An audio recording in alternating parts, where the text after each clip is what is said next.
بسم اللہ الرحمن الرحیم۔ السلام علیکم دوستو۔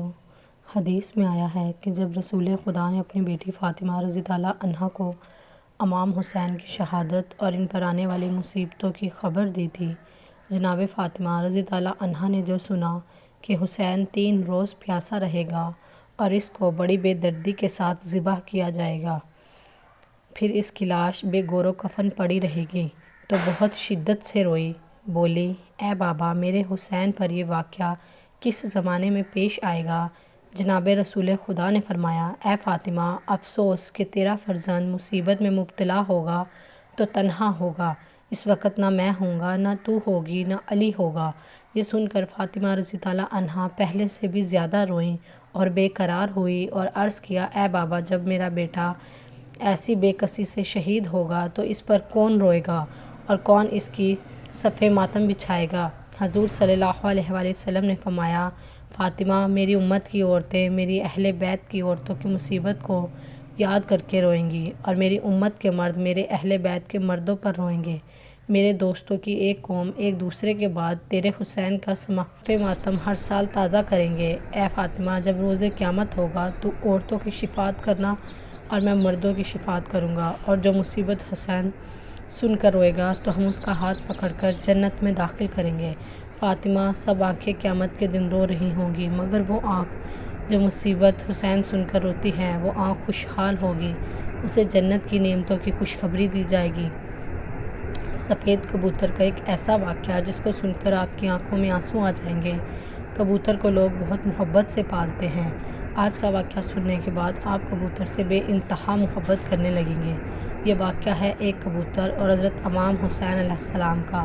61 ہجری 10 محرم کے دن کربلا میں حضرت امام حسین علیہ السلام کا سر مبارک آپ کے بدن سے جدا کر دیا گیا، جب پیارے نبی محمد صلی اللہ علیہ وآلہ وسلم کی شہزادیوں کو قید کر لیا گیا۔ امام حسین علیہ السلام کے غم میں آسمان بھی برس برس کے رو رہا تھا۔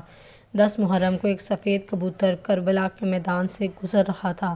کبوتر نے دیکھا کہ کربلا کی تپتی ہوئی زمین پر رسول صلی اللہ علیہ وآلہ وسلم کے نواسے کا جسم مبارک تنہا پڑا ہے۔ وہ کبوتر چیختا ہوا نیچے اتر آیا اور دوسرے پرندوں سے کہنے لگا کہ قیامت آ گئی ہے اور پیارے نبی محمد صلی اللہ علیہ وآلہ وسلم کے نواسے کو کربلا میں شہید کر دیا گیا۔ رسول صلی اللہ علیہ وآلہ وسلم کا خاندان کربلا میں بکھر گیا ہے۔ یوں کبوتر کربلا میں آ کر پھرنے لگے اور امام حسین کے غم میں رونے لگے، اور اس کبوتر نے اپنے آپ کو حضرت امام حسین علیہ السلام کے خون سے تر کر لیا اور واپس اڑ گیا۔ پھر وہ کبوتر اڑتا ہوا مدینہ شریف جا پہنچا اور طواف کی طرح حضرت محمد صلی اللہ علیہ وآلہ وسلم کے روضے کے ارد گرد چکر کاٹنے لگا۔ اس کبوتر کے پر سے خون کے قطرے ٹپک رہے تھے۔ مدینہ کے لوگوں نے جب اس کبوتر کا حال دیکھا تو حیران اور پریشان ہو گئے۔ اس کے بعد جب ان لوگوں کو معلوم ہوا کہ کربلا میں امام حسین علیہ السلام کو شہید کر دیا گیا ہے، تو پھر معلوم ہوا کہ سفید کبوتر نبی کریم صلی اللہ علیہ وآلہ وسلم کے روضے پر کیوں آیا تھا۔ کبوتر یہ پیغام دینے کے لیے آیا تھا کہ نبی کے نواسے کو بے دردی سے شہید کر دیا گیا ہے۔ اسی لیے بزرگوں نے ارشاد فرمایا کہ دنیا میں جو سفید رنگ کا کبوتر ہے وہ اسی کبوتر کی نسل میں سے ہے۔ اللہ تعالیٰ نے ان کبوتروں میں اتنی شفا اور برکت رکھی ہے۔ تاریخ میں لکھا ہے کہ مدینہ میں ایک گاؤں میں سیام نام کا ایک یہودی تھا۔ اس کی ایک بیٹی تھی جو بہت ہی خوبصورت تھی۔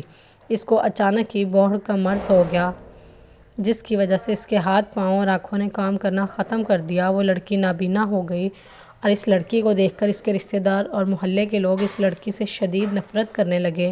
لوگ باتیں کرنے لگے کہ کہیں یہ مرض ہمیں نہ لگ جائے۔ وہ یہودی اپنی بیٹی کو لے کر اس شہر سے دور چلا گیا اور ایک باغ میں جا کر اس نے اپنی رہائش کر لی۔ وہ سارا دن باغ میں کام کرتا اور اپنی بیٹی کے پاس آ جاتا۔ ایک دن ایسا ہوا کہ وہ یہودی اپنے کام میں اتنا مصروف ہو گیا کہ وہ شام میں اپنی بیٹی کے پاس نہ آ سکا۔ لڑکی پریشان ہو گئی کہ اتنا وقت ہو گیا ہے اور میرے والد ابھی تک نہیں آئے۔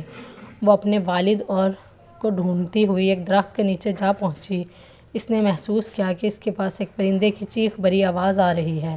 اس آواز میں اتنا درد تھا کہ وہ لڑکی اس آواز کو سنتے ہوئے اس کا پیچھا کرتے ہوئے گھسیٹتے گھسیٹتے اس درخت کے نیچے جا پہنچی۔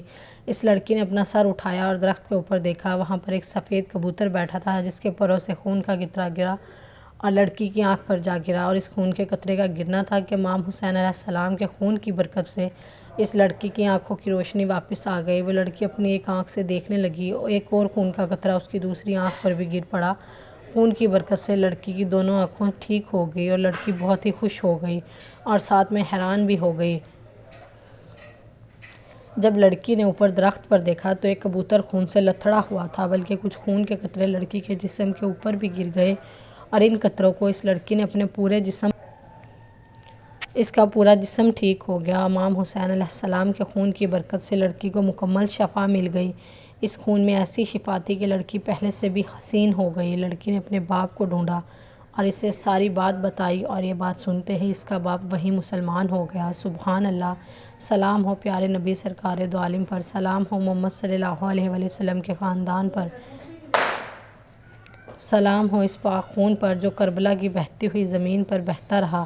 رسول کے دین کو بچانے کے لیے پیارے نبی کے خاندان نے اپنی اور اپنے پیاروں کی قربانیاں دے دی۔ ہمیں قربانی بھی نہیں دینی پڑی اور اتنی آسانی سے اسلام مل گیا۔ ہم بھی کیسے لوگ ہیں پھر بھی شکر ادا نہیں کرتے۔ اللہ تعالی ہم سب کو نیک اعمال کرنے کی توفیق عطا فرمائے۔ مزید ایسی اچھی اور معلوماتی ویڈیوز دیکھنے کے لیے میرے چینل کو سبسکرائب کریں اور ملتے ہیں اگلی ویڈیو میں۔ تب تک کے لیے اللہ حافظ۔